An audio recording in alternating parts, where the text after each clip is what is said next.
As we approach the holiday season, we're celebrating. We're filled with anticipation. We're feasting and partying, we're singing and we're dancing. But as Christians, we come into this season with our eyes wide open. We know that in a single moment of suddenness, a tragedy can provoke great grief and sorrow. In fact, in recent history, it's been during this season of Advent, this time between Thanksgiving and Christmas, that we've incurred some great tragedies. It was December of 1941 when Japan bombed Pearl Harbor and the United States was plunged into World War II. It was November of 1963, just after Thanksgiving, when the President of the United States, John F. Kennedy, was assassinated in Dallas, Texas. And just a few years ago, it was December the 26th, 2004, the day after Christmas, that a massive earthquake between the Indian Ocean provoked the giant Asian tsunami that killed almost 250,000 people. We know as Christians that as we prepare to celebrate the birth of Jesus Christ, that we're in this season of anticipation with our eyes wide open. We don't close our eyes to the possibility of tragedy. Every one of us, I am sure, has lost a loved one during this season. I've preached funerals on Christmas Eve. As people are planning for their family Christmas meal, they have to take a break to attend the funeral of a loved one.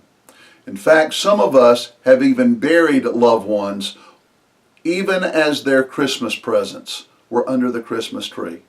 So we come into this season with our eyes wide open. And that's exactly what Jesus tells us to do. In Luke chapter 21, when Jesus is talking about the coming of the Son of Man at the end of the days, he tells us to be on the alert because he knows, he's warning us that difficult days will come. In fact, in Luke chapter 21, Jesus talks about dismay among the nations, about the nations being in perplexity, of men and women fainting in fear. He says that all of these things are going to be going on. It's going to seem as if the very foundation of the earth is shaken and the powers of the heavens are losing control. Sometimes when we get overwhelmed with perplexity and despair, we tend to lower our heads and droop our shoulders and go about life looking downward. But Jesus says when you encounter the perplexity and when you begin to see the fear and when you see the heavens being shaken, straighten up, lift up your heads. Your redemption is drawing near. What Jesus wants us to understand is that this is a season of hope. That in spite of all the despair and all of the tragedy, that the resurrection of Jesus Christ is the first fruit of the second coming of Jesus Christ. So on the first Sunday of Advent, we don't look to the birth of the Christ, but to the return of the Christ. Because the Christian hope is eschatological. It's about the end of the days. It's about a new creation, a new heaven and a new earth. Human history is filled with violence and tragedy.